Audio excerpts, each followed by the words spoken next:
Parte semana 2 com Jesus.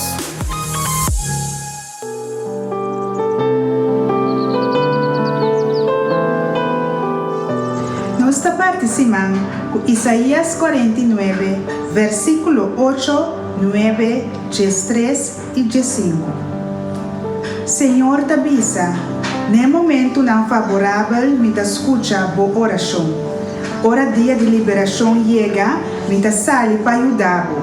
Me formado e destinado para enromper de minha aliança com o povo.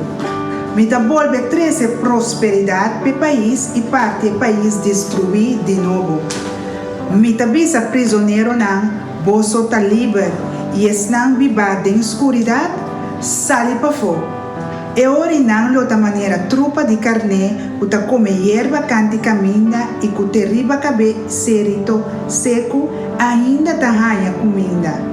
Xeritera grita e jubila, ser não baixa grito de alegria, para sombra Senhor a consolar su pueblo, e duele de su pobre yuna. Pero Senhor te responde, acaso uma mulher por lubida e yuna su pecho?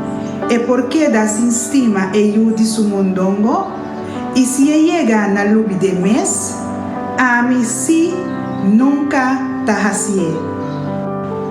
Dios estima nos e nunca lo elubida riba nos.